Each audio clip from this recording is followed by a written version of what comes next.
good evening, everyone. My name is Norman Goda. I am the director of the Center for Jewish Studies here at the University of Florida.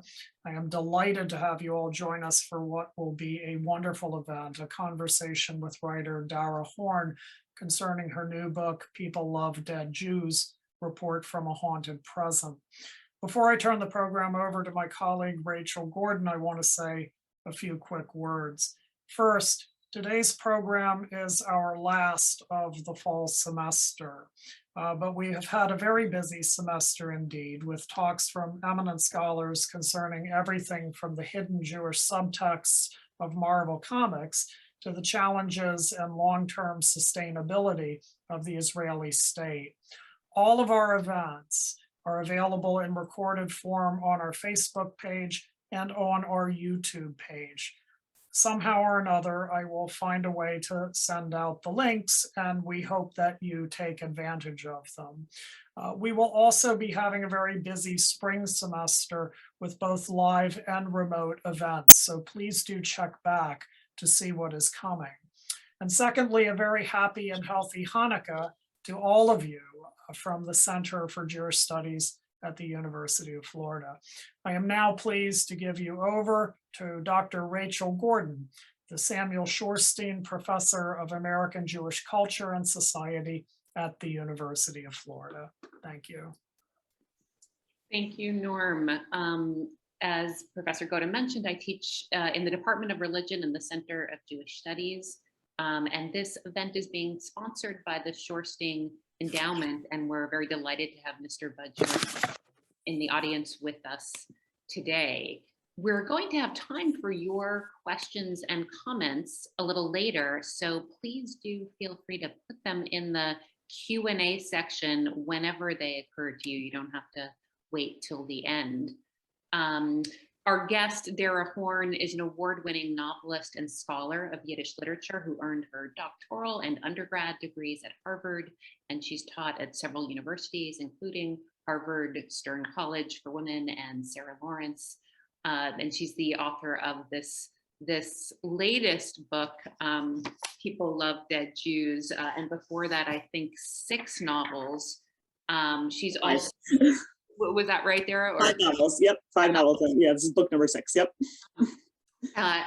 This most recent book has been praised very highly in many places, including the New York Times, Washington Post, and the Wall Street Journal. And I guess a new title for Dara is that she is also a podcast host of a really wonderful podcast called Adventures with Dead Jews, which is not just a repeat of this book. It's sort of like an entirely new book that sort of I hope you'll all check out because it's become a very highly rated podcast very quickly.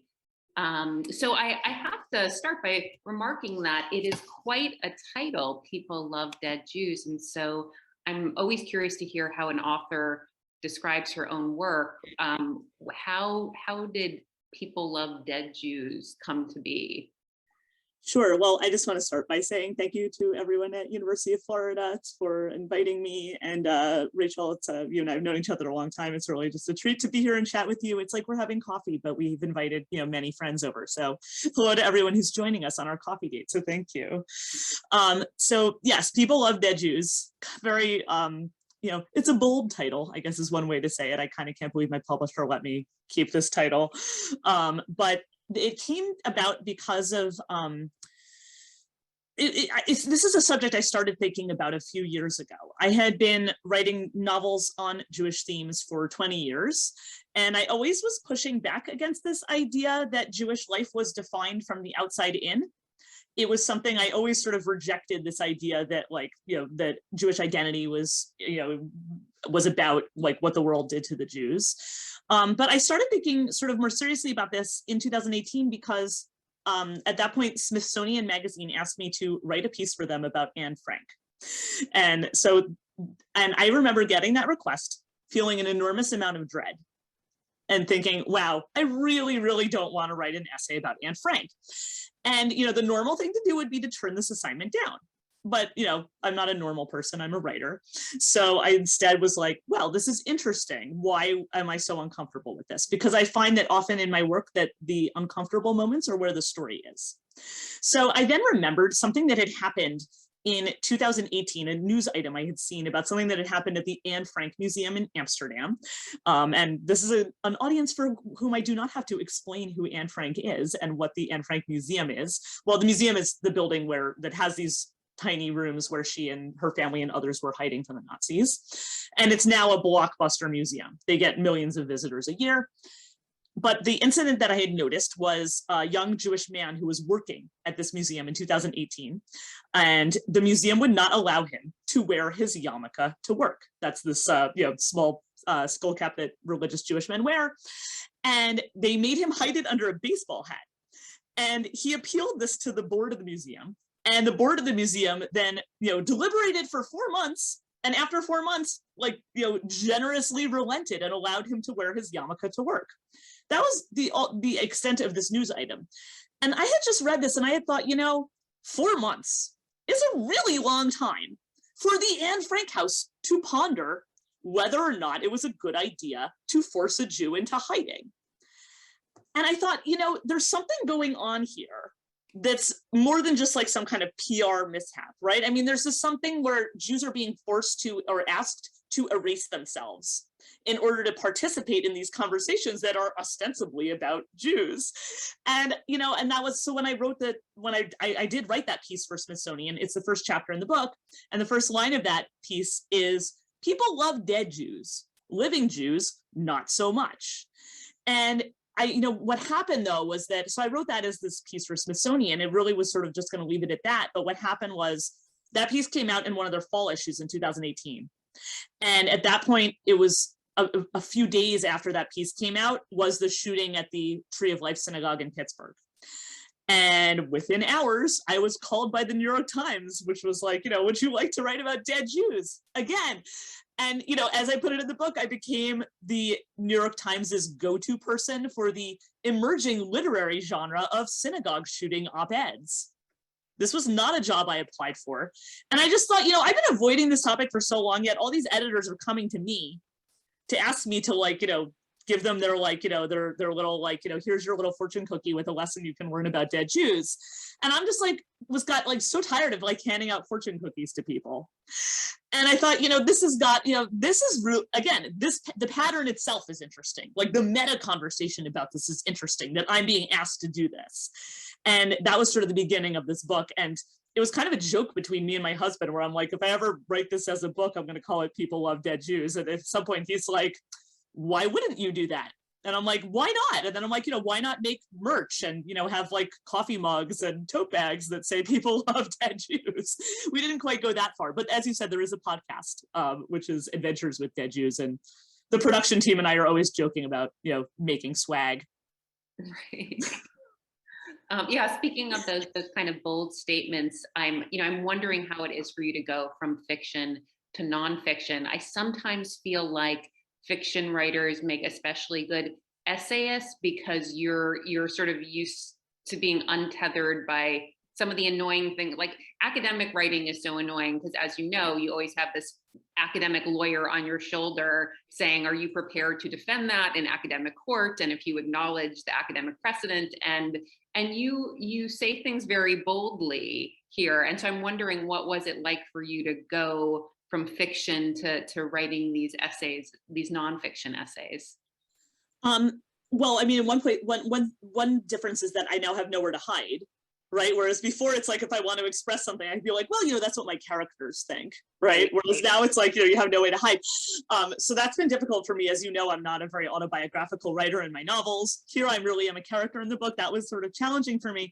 But in terms of making an argument, for me, I never plan any of my writing in advance, which is super bad advice if you're going to write academically, right? I never plan, with my novels, I never go into it with an outline. I'm really writing it the way you're reading it to see what happens next. The same thing is true for this book, for the essays in this book, because while I am making an argument in this book, it's not like, I'm not a polemical writer. It's not like this thing where it's like, here's my idea and here's why you should agree with me for these 4 reasons, right? I'm not doing that. I'm really, each sort of example I'm giving in this book, each essay is really a story. And the reason it's written that way is, well, first, like, I'm just used to telling stories. That's what I actually do. Unlike, I mean, like, I can't, like, I'm not good at arguing. Like, I'm not a person who, like, you know, I was never on a debate team or anything. Like, I don't really know how to do that, but I do know how to tell stories.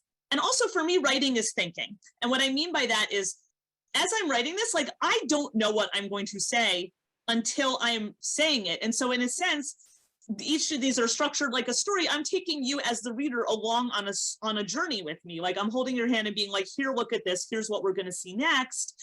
But I'm doing that because I don't know what I think until I write it. And so with each of these essays, like, I didn't really know the point I was going to make until I sort of brought myself through it. And so for me, it's like, that's part of the process, is the writing. So yeah, I mean, and you know, that's why it doesn't really work for academic writing. You're right. But what I find is it's very good for sort of bringing a reader in, because then, you know, I'm not like trying to convince you of something. I'm just bringing you along with me as I tell a story. So this, I mean, you weren't writing this during the pandemic, I don't think, but the book kind of came to be. How did it, was it an editor or was it you who realized these essays need to sort of come together? There's a common theme here. This works as a book. It was me. So I sort of was writing all these pieces at first, like, separately, just as, you know, some editor told me. Like I said, Smithsonian called me, the New York Times called me. But then what happened was I started sort of seeing that everything I'm writing, which appears to be these separate assignments, is really all on this theme. And that was when I started sort of like looking for it myself. So for example, there's a piece in the book about Harbin, the city in China that was built by Jews, and then now has, you know, this crazy thing where they've dumped $30 million into restoring Jewish heritage sites, even though there is only now 1 Jew in this entire city. I like sort of found out about that city by mistake, and then that was my idea to write about it. Like, I you know, I pitched that to that, and that was published in Tablet magazine, but that came from me. Some other pieces, but then at some point I sort of realized that this is an overarching theme, and so many of the pieces were published in advance of the book, but there are a lot of them that I also wrote later, and that sort of, you know, didn't really make sense to pitch to a magazine or something because they're too long, they're not timely, something like that. But I did write the very final chapter of the book. I did write sort of at the very beginning of the pandemic was when I finished it, because it's about some events that took place just before the pandemic. So, but it was my idea to sort of create this as a book, because I just sort of realized, like, all these disparate projects I had really were on the same theme, and they all were related to each other. Yeah. And has life, like, changed for you as a writer now that you become this essayist nonfiction? I mean, and I think there are some people who think that is more serious writing, even though, as you and I appreciate, there are other truths that can be, you know, best said in fiction or learned that way. But how is it different for you as a writer now? I mean, to me, it's less serious than fiction, because, you know, I mean, to me, it's like, you know, I'm just telling you what I saw, whereas, like, you know, to me, there's less art involved in it. So from my point of view, it's less of like my creation, because it's so dependent on what's really actually out there in the world. But what's been different about it, though, is like the reader response. Because, you know, when you write a novel, like, people write to you and they say, I liked it, I didn't like it, those sorts of things. You know, oh, this spoke to me, blah, blah. With this book, though, it's actually been, the response has been very shocking to me, because it's almost like, because it's based on, you know, it's nonfiction, it's based on real life. You know, for me, this problem that I'm describing in the book, which really is, I would encapsulate it like, you know, it's encapsulated in the title, but it's really two elements of it. One is people tell stories about dead Jews to make them feel better about themselves. And then the second piece of it is Jews are expected to erase themselves in order to gain public respect, right? So those are sort of the two main elements that go into this book. What I have found now is that I am getting like hundreds and hundreds of messages from readers. And, you know, I get them from many readers from many different walks of life, but the ones that are most disturbing to me is I'm getting a tremendous amount of mail from Jewish readers from many different walks of life, like old, young, religious, secular, American, overseas, all of which are actually saying the same thing, which is, I have felt uncomfortable about this my entire life, and now I understand why. And then they tell me some anecdote about something like this that has happened in their own life. And so what's been upsetting for me is that now I'm sort of like this receptacle for like all these people's, painful and humiliating experiences. And as a, this is what I'm not prepared for as a, because I'm used to being a novelist, like I'm not used to sort of like, engaging with people's real experiences that way. And that's sort of like been very bewildering to me. And also as it's nice when people appreciate your work, but with this, it's like kind of, as I've said in other interviews, like I almost wish people like this book a little less, because it's sort of like, it turns out like, unlike my novels, like this is not all in my head. Like this is actually a real problem in the real world. And it's being confirmed to me all the time by my readers, which is disturbing to me. Speaking of readers' responses, one of the chapters, one of the many chapters I really like, begins with a letter. You talking about receiving this letter from a reader. I wonder if you could read for us from the beginning of Fictional Dead Jews. Sure. So, all right. So I'm just going to read the first page or two of this chapter. As a novelist, I am fortunate to get a lot of mail from readers, some of it more pleasant than others. Years ago, one of my esteemed readers sent me the following email. Dear Ms. Horn, I recently began reading your book, The World to Come, about a pogrom survivor. After the scene with the horse being beaten, I threw the book across the room. With all the cruelty in the world, I find it more of a service to mankind to write a book for people to laugh, enjoy, and be uplifted. Best wishes, Denise. I wrote, but did not send a reply to Denise. Dear Denise, sorry about the horse. It was a reference to Crime and Punishment, which is another book that you might want to avoid. You should also steer clear of the Bible, which is likewise not a great book for people who want to laugh and enjoy. However, I do have some Garfield comics that I can highly recommend for their service to mankind. Best wishes, Dara. And then I write, so that's those little messages. And then I say, it's easy to laugh at Denise, but her message reveals many readers' unspoken expectations about the purpose of literature. Sophisticated readers don't insist on Garfield and happy endings, but I have found that even educated readers who appreciate tragedy still secretly expect a redemptive ending, or as Denise put it, something uplifting. I have thought about Denise's stupid email to me for many years because it raises a very fundamental question. What are stories for? That question becomes even harder to answer when we consider that an astonishing proportion of what counts today as Jewish literature in English is basically Holocaust fiction. If the purpose of literature is to uplift us, is it even possible to write fiction that is honest about the most horrifying aspects of the Jewish past? When I was in my 20s, I went and got a doctorate in comparative literature just to answer this question. The answer was depressing for all the wrong reasons. So then you explain, how Denise's and other readers' expectations actually linked up with some of what you found in your own study of literature. Could you tell us more about that? Sure. So I talk about a mid-20th century, I think I call him an American critic in the book, but it's a mistake. He's actually British. A mid-20th century British critic named Frank Kermode, who writes about, he has a book called The Sense of an Ending. It's kind of this monumental work for like people who care about plot in fiction. And what he talks about is he compares structures in fiction to Western religion. He says that what readers seek in a story is a sense of what he calls consonance. And what he means by consonance is that everything in the story like makes sense and is pointing you towards some conclusion, right? Like the same way like religious fundamentalists might look around at the world and be like, oh, everything is like an omen or a sign. Well, in literature, everything really is an omen or a sign, right? Like every detail in a work of fiction is put there by the writer, driving you toward particular conclusions.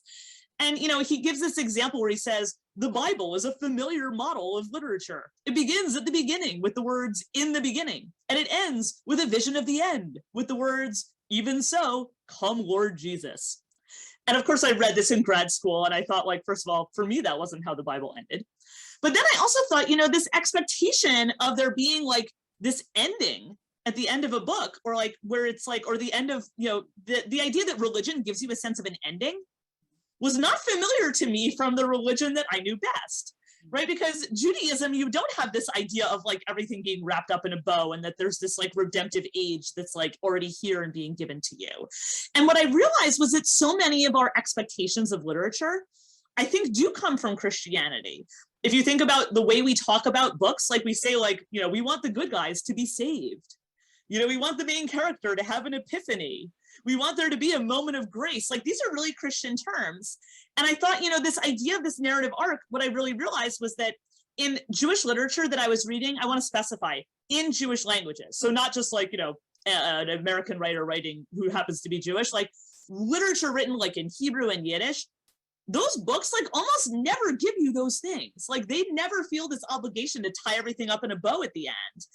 And I thought, you know, this is sort of interesting that this idea of this narrative arc and literature being uplifting is kind of being imposed on Jewish writers from, you know, from this surrounding non-Jewish culture. And so that's something I've really wrestled with a lot as a novelist. But I also, in this book, I tackle it when it comes to Holocaust fiction, because, you know, you have all this like American Holocaust fiction, which is like, you know, gives you some kind of inspirational ending. And it's like, if you want to write like something inspirational, like the Holocaust is not a great topic for you. But somehow there's like all these like, oh, feel good Holocaust movie, feel good Holocaust novels. And that's what I'm pushing back against in the book. Yeah. I just want to remind our audience that you can feel free to put your questions and comments in. You know, on the topic of non-Jewish expectations, I was thinking of this chapter because it has to do with something a lot of my students who are here with us today were reading about, which is this legend of name changing. So I wonder if you could tell us about this chapter that you have in the book about this really important legend that Jews have held on to in this country. Sure. So this is the legend of Ellis Island. So this is the story that many American Jews have heard in their families, that, you know, their name used to be something super Jewish sounding. And then, you know, there was this bumbling clerk at Ellis Island who, you know, didn't hear their name and wrote it down wrong and changed it to something super not Jewish sounding. And that's how their name was changed. This is a lie. It never happened. Your great grandfather is not the exception.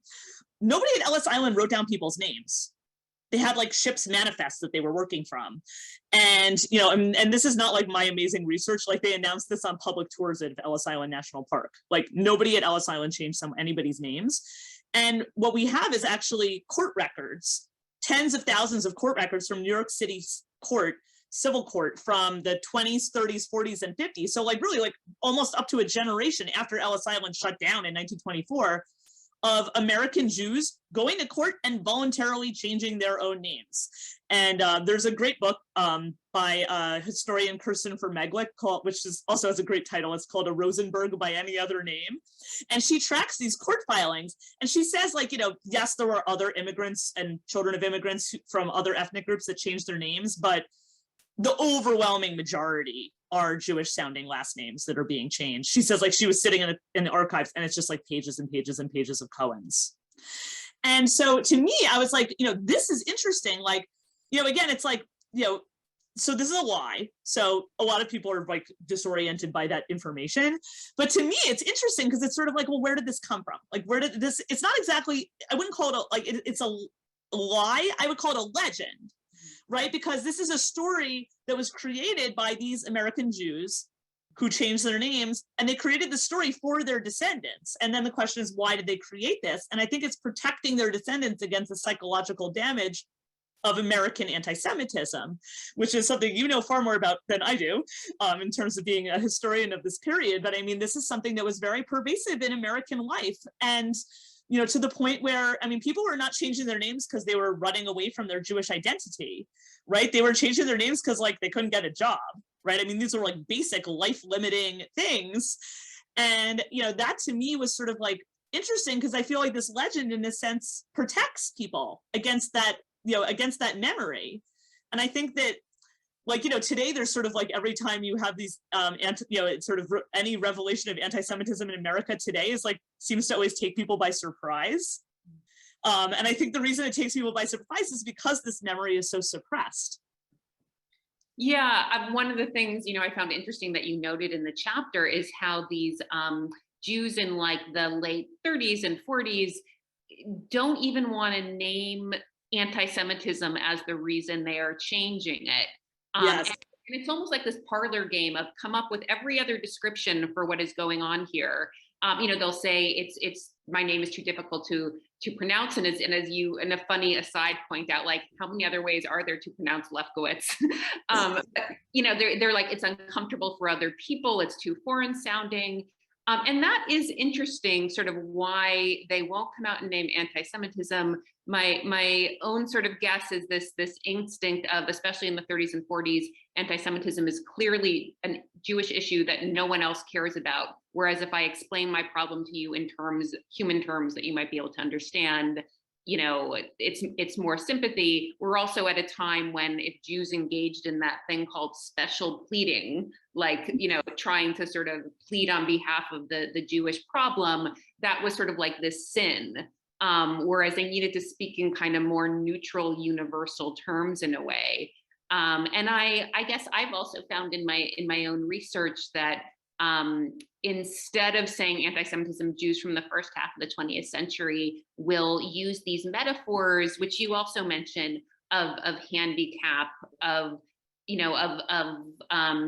be Jewish is to be born with a liability, a disability, even a birth defect, which is again something that the non-Jew could understand how bad that is. It's also sort of heartbreaking for us and jarring in the 21st century to read this and realize that someone in 1930 felt that being born Jewish was akin to being born with some kind of like birth defect. But they are describing that sense of, this is something that could really keep me from all sorts of possibilities. Well, I mean, they're saying that, but also like, think about, it's funny you say like, this is how they do it then. Mm-hmm. I don't think it's that different from what many people in the Jewish community do now, right? Like, you can never sort of just say like, we condemn anti-Semitism. You have to be like, we condemn anti-Semitism and all forms of racism and bigotry, right? Like, or, what we always, or like the argument people make often that American Jews today will often make for like why people should care about anti-Semitism is like, Jews are the canary in the coal mine. Like, once Jews are attacked, it's like an ominous sign that like this decline of society. Like, think about how much you are denigrating yourself by making that argument. What you are basically saying is people should care if Jews are murdered or maimed, because if Jews are murdered or maimed, it might be an ominous sign that later real people might get attacked, right? Like you're actually erasing yourself in order to gain this public respect. To me, that is very parallel to what you were saying of like these Jews 100 years ago who were like, oh, this is like a handicap or a birth defect. Like, we're not using that language today, but it's still this kind of self-erasure. Right? I don't think that is, it's somewhat, the language is different, but I think that dynamic is not very different. I think Jews are ashamed of their experiences with anti-Semitism because they're blaming themselves. Right? And I think that that's something that's very ingrained and that's, to me, is a product of internalized anti-Semitism. It is like, in other words, it's more comfortable to think that it's something that you're doing that's causing this rather than, because that makes you feel like you have some kind of control. Right. I think that there's a lot of sort of psychological damage that goes into this. But I mean, not enough that like but it is striking, like as when Kirsten Vermeglich walks through all those court cases, and it's like every single person is like, my name is so foreign sounding. I'm like, what else was a foreign sounding name during that period? Like, how about like DiMaggio, right? How about like, what else was a hard to spell name? How about Roosevelt? How about Eisenhower, right? Like, how about Juilliard? How about LaGuardia? These people don't seem to have felt that their names were a handicap in their, like why are we pretending that that's what this is about? Right? Yeah. It's like it's a pretending that you're pretending it's about something that it's not, right? I mean, that's what it comes down to. And I do think that you still see that dynamic in American Jewish life today. Yeah, to be sure. I mean, my class that just met before this, we were talking about this very issue as it related to your book, and my students were reminding me that they feel this when they see a post or a meme that they're like, that seems a little anti-Semitic maybe, but should I speak out? Or, I mean, and so this is exactly this unfortunate dilemma that people feel like it might be a risk to speak out. Maybe people feel embarrassed about naming something as anti-Semitism. Again, something that you and I have discussed we didn't experience this as much, say, in the 90s, which I now tell my students I think of as another golden age of American Jews, sort of before the internet introduced us to a whole nother layer of anti-Semitism. But you and I, probably were in high school and college and thinking about anti-Semitism as something that was really just for history classes, much more than our present reality. Yes, absolutely. And very disturbing, because I now see that I have 4 children, and I see that that's not true for them, as perhaps it's not true for your students, right? So that's a very disturbing dynamic to me. And what's interesting is and I think that it goes against so much of what we think about in American history. We have this idea that American history is linear, that the arc of history is long, but it bends toward progress. That's not in Jewish history, it's much more cyclical. Right? Lots of times people will say, how can you even think that anti-Semitism is a problem when there's Supreme Court justices and senators and, whoever else and all these prominent people are Jews. I'm well, except the problem is all of those things were also true in medieval Egypt. Right? All of that stuff was true in 12th century Egypt. It was all true in 10th century Spain. It was all true in the Roman Empire in the 1st century. It was also true in 6th century Babylonia. Those things this is a cyclical pattern, right? It isn't something that's linear the way that we sort of want to think about American history. Yeah. On the theme of people pretending the reality isn't what it is. Yes. You have a wonderful chapter about reading, or rather listening to The Merchant of Venice with your 10-year-old son, which so resonated, I think, with so many of us who read this, who had been schooled to think we can't possibly consider this anti-Semitism because it's written by Shakespeare, and what would that mean to call something by him anti-Semitic?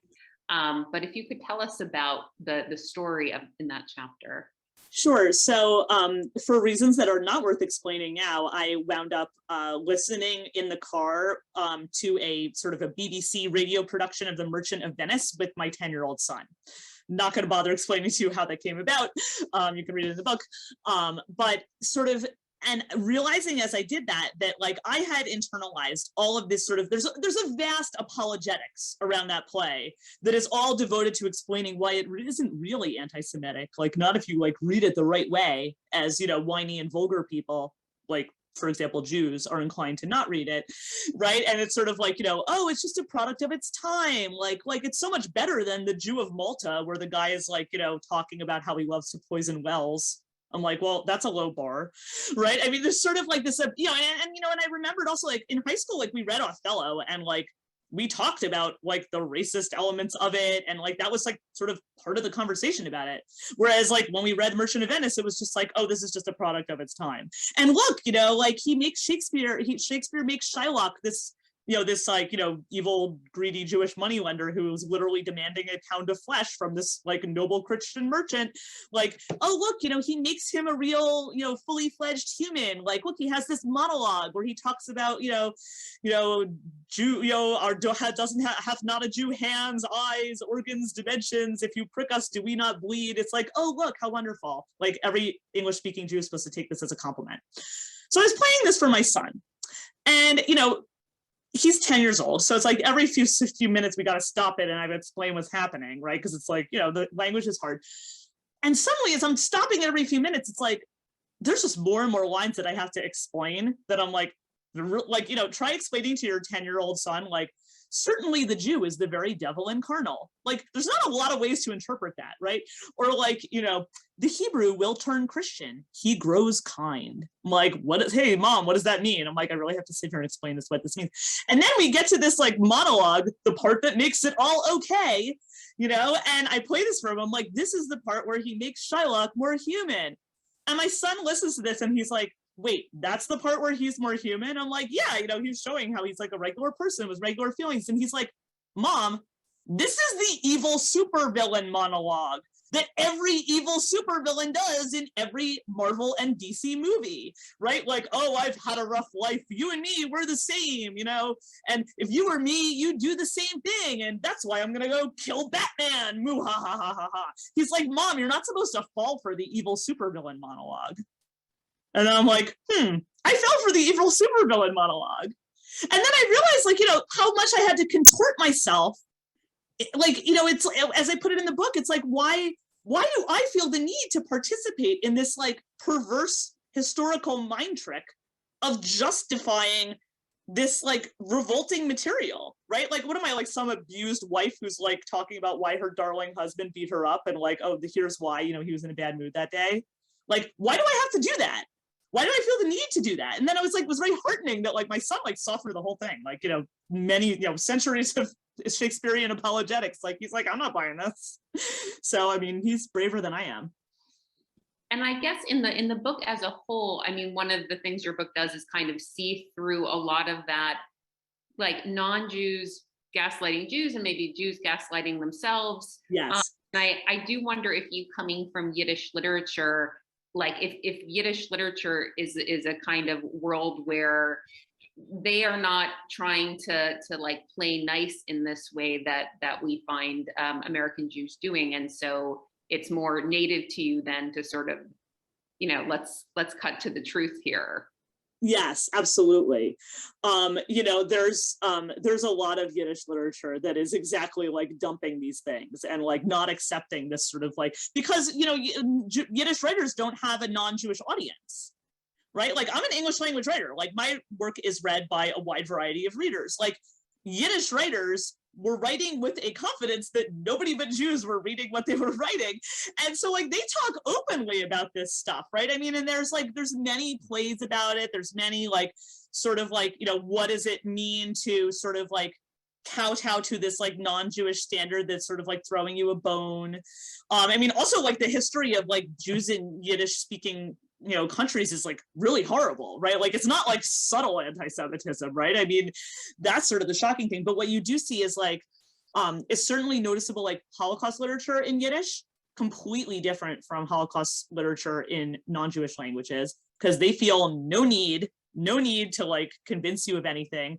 I write about this in the book, and I compare Anne Frank's diary with like this Yiddish language diary that was written by somebody from the Sonderkommando in Auschwitz. This was like one of these Jewish prisoners whose job was to escort Jewish prisoners into the gas chambers and then remove their bodies and burn them. He writes about this experience, and like, he's not like sitting there like pondering why this is happening. He knows, right? He says like, these fires are lit by the barbarians of the world who were seeking to drive darkness from their own brutal lives with its light, right? Like, he knows this has nothing to do with the Jews. This has to do with like the pathologies of the people doing this. And also like, he's not like, oh, where was God? Right? That's something you don't really see. And there isn't this like pondering where was God, right? Because it's like, no, this is a political problem. Like, there's this thing called free will. These societies chose to do this. This isn't like, gee, a theological problem. Like, where was, like, whereas the non-Jew, like, if you're writing in a non-Jewish language, like Elie Wiesel did this, right? Because he wrote the book that we know as Night, which is his memoir of his experiences in Auschwitz. He originally wrote that book in Yiddish. And in the Yiddish title of the book is "And the World Was Silent." And, in that, it's the same story, but it's like this rage at the nations of the world that allowed this to happen. And then when he translates it into French, which is the version that we, the English version is based on his French version, it's not a translation, it's an adaptation. And he sort of shifts it over to like, where was God? And it's like, where was God? Like, because he knows like what French reader, what non-Jewish reader is going to want to read about how their society failed. Right? Better to blame God. We can all get behind that. Right? And so I think there's this like savvy thing that you have to do when you're writing for a non-Jewish audience that the Yiddish writers, like, they just don't bother with any of that. They're like, they know what's going on. Yeah. And they're not pretending. There are non-Jews in here too. And one of the really interesting ones that I feel like not all of our audience has heard of and probably should have heard about is Varian Fry. And I'm wondering how you got into his story. Sure. So Varian Fry is one of very few American righteous Gentiles, meaning a person who sort of risked his life to save people during the Holocaust.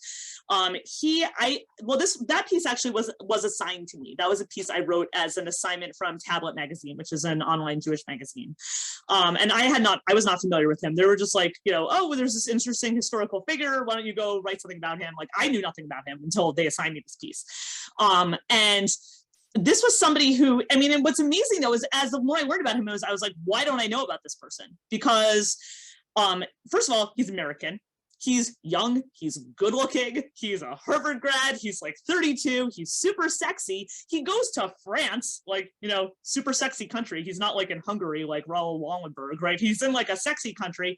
And who is he saving? He is saving this A-list of intellectuals and artists from Europe, right? Like he was sent by this group of American intellectuals called the Emergency Rescue Committee. And their mission was, by the way, not to rescue Jews. Their mission was to rescue endangered dissidents who were intellectuals who they were like, it's a fire sale on brains. Let's get these people to come to America. Like all these talented artists, writers, thinkers, people like Marc Chagall, who, yes, is Jewish, but also people like Marcel Duchamp, who was not, right? Or André Breton, or all these like, you know, French writers, poets, you know, but people who were dissidents.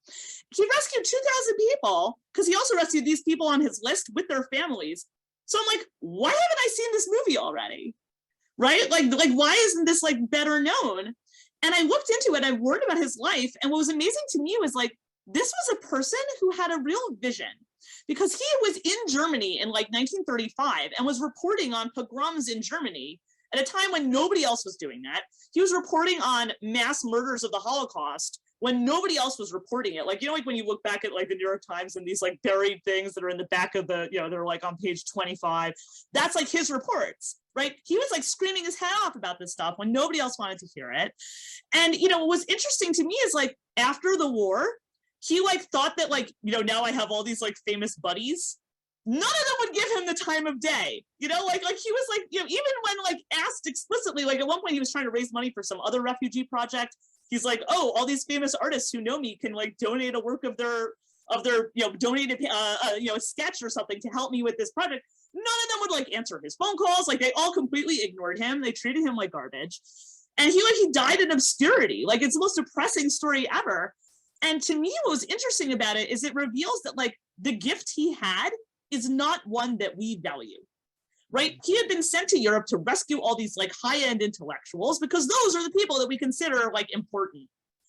Like he was not an artist. I mean, he was not an intellectual except that like he was intelligent, right? I mean, like, but he had this gift of what I would call prophecy, right? Like he saw this reality that nobody else saw. He saw what it meant to do the right thing. That's not a gift we value. Like we don't even have a name for that in English, right? Like but there are names for it in Hebrew. Like the way I put it in the book is that his gift was not that of like a Marcel Duchamp. His gift was that of an Ezekiel, right? Like he saw this vision unfurling before him and he felt that like there was no choice but to do something about it. And that's why we haven't heard of him, because like he wasn't cool enough. Because we don't consider that cool. And that to me was sort of like the most devastating thing. And then realizing like the people who really were killed in the Holocaust, like this culture of Europe that he was sent to save, that survived, right? Like there are still like artists and painters, you know, all of that like Western European high art, you know, a lot of it was displaced in the United States after the war, but it survived.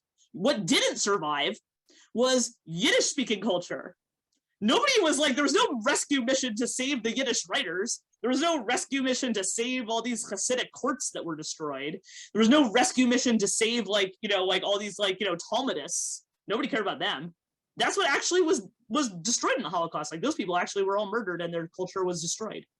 You know, related to that somewhat seems like, I think it was in the last chapter where you wrote really interestingly about like the change of news coverage when shootings, I mean, these are shootings of Jews in recent years, when I guess they were aimed more at Hasidic Jews. Can you describe what you noticed was changing about, say, how the New York Times was responding to this? Yes. So, you know, I mentioned that I was like the go-to person for like the synagogue shooting op-eds. Where they stopped calling me was when these lethal attacks were against these Hasidic Jews. So at the end of the book, as you say, I write about these attacks on the Hasidic community specifically in New York and New Jersey, which is very close. I live in New Jersey, that happened just before the pandemic. And what was astonishing to me was reading through these news articles about these attacks. I could not find a news article about one of these attacks that didn't say something derogatory about the community being attacked in the process of reporting the attack. And that was shocking to me. So I don't know how much detail you want me to go into here, but like, I'll just give an example of like the Jersey City shooting. So this was at there was a shooting at a kosher grocery store in Jersey City, New Jersey. It's actually about 20 minutes from where I live. And this was an attack on this Hasidic community. And every news article that I read about this attack talked about how these Hasidic Jews were gentrifying a minority neighborhood. And I thought this was very interesting because, first of all, these people were in fact fleeing gentrification. They're in Jersey City because they got priced out of Brooklyn, right? Number one. Number two, these are like highly visible members of the world's most historically persecuted minority and also the top hate crime target according to the FBI, right? Like these aren't like white hipsters, right? I mean, these are like very visible people. Number two. Number three, is there this murderous rage against gentrification where people are like, I don't know, walking into like, coffee shops, like with, automatic weapons and like, blowing away like white hipsters? Like, I haven't really seen that happen. Again, why are we pretending this is about something that it's not? We're pretending it's about gentrification. Well, so there's one reason for that, which is that these articles are sending a signal, right? The signal is that these people deserve it. That's what they're telling you. It's very clear. Another even more horrific example, there was an attack in Muncie, New York, which is an upstate New York town that has a large Hasidic population. This is like a really horrific attack where somebody walked into this crowded Hanukkah party. This was right before the pandemic, so 2 years ago now, with a 4-foot machete and just was like slashing people.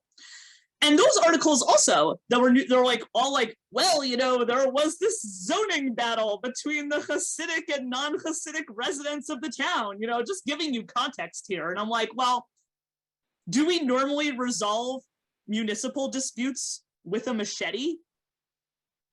Because, silly me, like I left mine at home before the last school board meeting. I'm like, why are these articles being written this way? And there's a very clear answer, which is like, it's victim blaming, right? They're trying to tell you like, oh, actually this thing that seems really not okay is actually okay. That's actually like what they're signaling to you, that like these people somehow deserve this or brought this upon themselves. And to me, again, like you see that same like gaslighting going on where we're pretending something's happening that's not what's happening. I want to get to some of our questions here, and feel free to put yours in the Q&A. And one that comes from one of our students, Blair Wales, asks, who are you finding is reading the book? What readership is it extending to beyond a Jewish base? Great question. So I actually have, so I will tell you that like, yes, I'm getting a lot of mail from Jewish readers, which is like also, I mentioned depressing because of what they're saying, but also depressing because it's like, you're not the people who really need to read this book. But I am now getting a lot of mail from non-Jewish readers as well. And also doing a lot of interviews with non-Jewish audiences.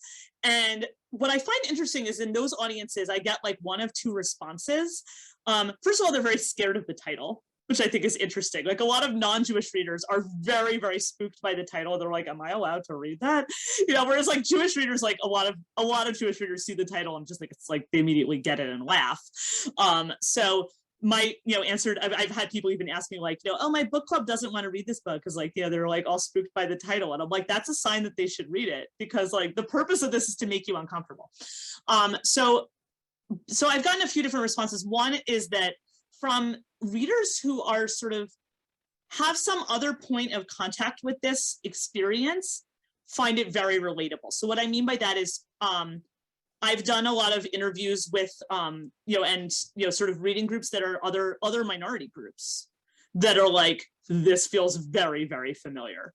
So like the whole sort of like, gaslighting, being told like how you're allowed to be in public, like, that sort of like that kind of experience. Like a lot of people have even said to me about like, it's very familiar to a lot of Native Americans, because I have a lot of stuff in here about like Jewish heritage sites, right? Which is like this phenomenon in countries around the world where Jews don't live anymore. And they like, as I put it in the book, like, Jewish heritage sites, it's such a nice name. It sounds so much better than property seized from dead or expelled Jews, right? Like who wants to go to that? So like that experience is very familiar to Native Americans. A lot of Black readers find this very familiar. A lot of like, people who have another kind of minority experience find it familiar. Also people who like have another experience just from their life where they have felt themselves like needing to erase themselves, like, yeah, people who have been in an emotionally abusive relationship, that kind of thing. But then I just have a lot of readers who are just like, who read this book and are like, oh my God, I had no idea. And that's like non-Jewish readers who are just like, I had no idea. Like, I read Diary of Anne Frank in school and like, oh, I was like, oh, this is sad. And I'm like, yeah, I won't do that. Right? But like, you know, like, because that's the thing about Holocaust education, right? It makes you feel great about yourself, right? Because you go to a Holocaust museum, you feel sad about what happened, but you're like, I mean, we all look great compared to the Nazis, right? You're like, wow, I would never do that. I'm like, pat yourself on the back. You would never stuff 6 million people into gas chambers. Go you, right? So I've just like, yeah, I've had a lot of non-Jewish readers who are just like, kind of just startled and are like, it's kind of, you know, almost similar to what's going on now in a sort of national conversation we're having about, you know, race and diversity. A lot of readers find that it fits into that conversation very well, because it's sort of like, you know, that you don't realize the ways in which maybe you have been thinking about this problem in a limited way. And then it's like, your eyes are open to it. So that's been very gratifying, actually. I've had a lot of readers who have shared that with me. Yeah, it does make me wonder if we're moving towards new historiographies, because there seems like there's all these issues, like you're saying, the race issue, the climate issue, where again the gaslighting is being exposed, and we're realizing things we've been in denial about, like this is where something hits the fan. Like we realize we can't ignore the harsh truths here. Yeah, well, I think that, like, as you see, you know, in it does, like, I do see this book as fitting into like a larger American conversation about diversity, right? Because it sort of is challenging you. Because I think that, like, for many, at least for, you know, people, I'm 44, for people my age, like, I grew up where we did this, like, the anti-bigotry education that I received, which at least I received, right? Unlike maybe my parents' generation. It was always like this model of like, don't hate those people over there because they're just like everybody else, right? They're just like you and me. But like, I think now there's sort of a reckoning with that concept and the flaws of that concept, right? Because what that's really doing is asking people to erase what's different about themselves, right? Because then what you're saying is, if those people turn out not to be just like you and me, then it's fine to hate them, right? So like, that's the problem. Right. My students who are here with us have spent a lot of time thinking about this, that what you're describing, its roots in the kind of post-war Judeo-Christian moment when that was liberalism for that era, to have that kind of religion blind, or maybe even color blind. We're all alike and let's actually ignore the differences, because that's what Nazis were too into differences, and that kind of defines their evil. But I do feel like that post-war moment still has a legacy today in America, you know, as you're describing that. Well, and the American Jews still have the strategy of like, you know, let's send up this big memo that like, oh yeah, we're just like everybody else, right? I mean, the problem is like Jews spent 3,000 years like not being like everybody else, right? That's like, you know, uncoolness is Judaism's brand, right? It always has been. Judith Meisner writes, I appreciate your disturbing reaction to the experiences of other Jews. I've had my hair actually searched for horns in college. I've heard about that happening too. Right up to hate mail earlier this year, referencing my religion and my many years of diversity training for junior high students. What is your best response for Jews now to the hate? Yeah, I mean, this is another problem. It's like now that I wrote this book, everyone's coming to me like, solve this problem, please. Right? I'm like, I wish I had a solution. I really don't. But like, well, one thing that I do sort of, but I have been thinking about it a lot, and I wasn't thinking about it with the book. Like when I published this book, my attitude was sort of like, anti-Semitism is not the Jews' responsibility to fix, right? This is not a Jewish problem. Like these other people have this pathology going on. Like that's their problem. But of course, the problem is like nobody's fixing this other than Jews. So we might as well have a strategy. I actually think that there's a way that one could flip this narrative around. And because I think that we as Jews in America have certainly, as I mentioned a few minutes ago, like we have taken this sort of strategy of like, oh, and, you know, and which, as you know, Professor Gordon knows, like this is a strategy that goes back to the beginnings or the middle of the 20th century of like, we're just like everybody else. I think it might be more interesting to flip that over and sort of to point out the whole foundation of Western civilization is Judaism, right? Like you want to talk about cultural appropriation. The whole Western world is appropriating Judaism, right? I mean, and that's sort of where it becomes interesting. And that's where I would sort of think that the education piece needs to come in, because think about what it says in like a public school textbook in a social studies class about Jews, right? Like, what does it say in like your 9th grade social studies textbook about Jews? Well, there's probably a chapter at the end about the Holocaust. If it has ancient history in it, maybe there's a page at the beginning about the Israelites, but it doesn't tell you those are Jews, right? They're just ancient people from a long time ago. Who cares? There's nothing in between. So what do we learn from this? We learn that Jews are people who get killed, right? Well, what if we learn that this is like this foundation of Western civilization? It's the basis of Christianity and Islam. And not only that, but it's a counterculture that runs through the whole history of the West and persists, and in every society demonstrates that conformity is unnecessary, right? Because in every place that Jews have ever lived, they've demonstrated just by existing in an independent culture that it was not in fact necessary to believe the same thing that your neighbors believed. Well, maybe we should look at what those people believed that made it worth it for them to pursue this culture for so many years. There's so many like sort of just basic things that if you included Jewish history and Western history, would turn it on its head. Simple example, which I gave actually in this podcast, which features Professor Gordon. I want to give a shout out to her. She was in I think it's episode 7 of my podcast, which I have an interview with her. But in that same episode, I talk about like super simple example, tiny example, literacy. What do you learn in school about mass literacy? You learn that until the printing press was invented, nobody knew how to read except like the nobles and the clergy and the rich people, right? Before that, it was impossible for poor people to learn how to read. But then, hooray, printing press, industrial production. Now, finally, poor people can read. That's a nice story. It's also a lie, because in Jewish communities, you had at least universal male literacy, like at least 1,000 years before the printing press. Like, poor Jewish kids in rural 8th century Libya all knew how to read. So the problem with that is like, if you included that in world history and you said, well, actually, like it turns out you don't need advanced technology to have mass literacy for the poor. You just have to think that reading is important. Well, that's not a story that makes them feel good about themselves, right? That's why we exclude it. But if you included Jewish history and world history, it would just change. That's what I mean by flipping the narrative, like pointing out what you're leaving out, what you are erasing by leaving out Jewish history. You are erasing a lot of things that make you feel, leaving out that part of the picture makes you feel better about history. But is it really the true story? And I think that maybe now's the ripe time to have that conversation, because we're now thinking about the history of this country, at least, in ways that are very different from the way we taught it in the past, and much more inclusive and much more honest. And I don't think that undermines the way we think about our country. I think it strengthens it, because we're giving people a much more full picture of what the possibilities are. Thank you. We also have a question here from Alice Freifeld, who's one of our emeritus professors.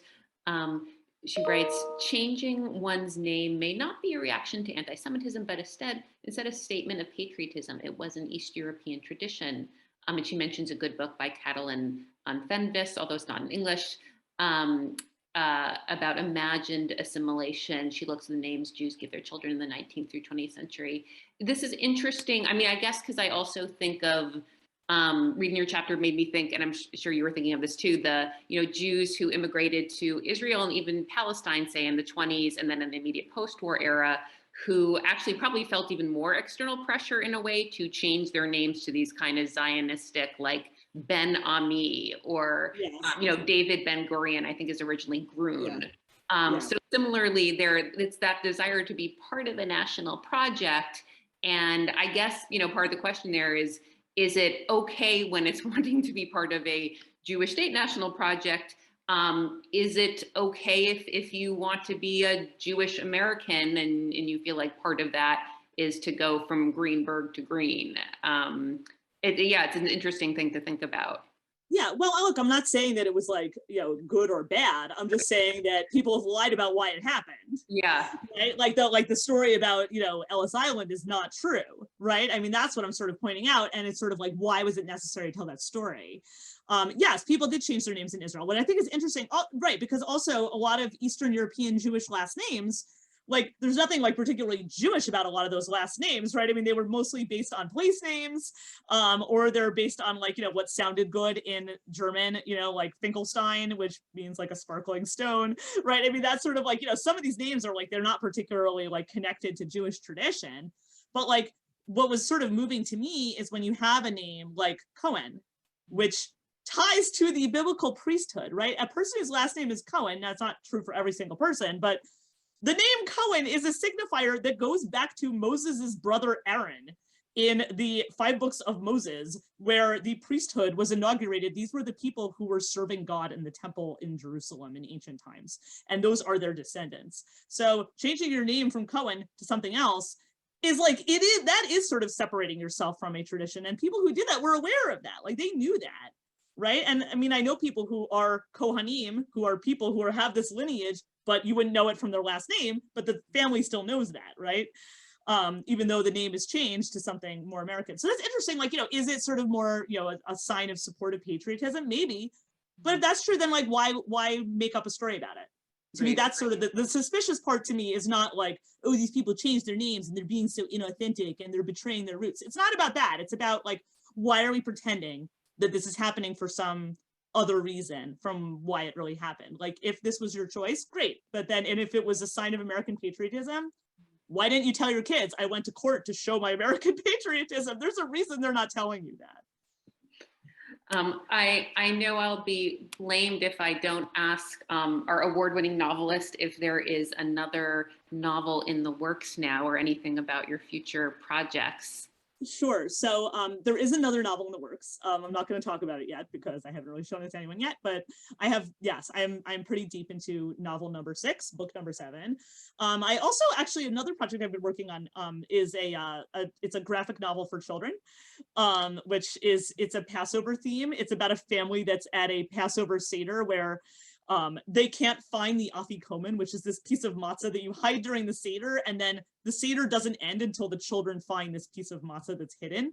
And in this case, their house is a mess. They can't find this piece of matzah, and as a result, they've been stuck at this Passover Seder for 6 months. It's sort of a bit of a COVID kind of theme.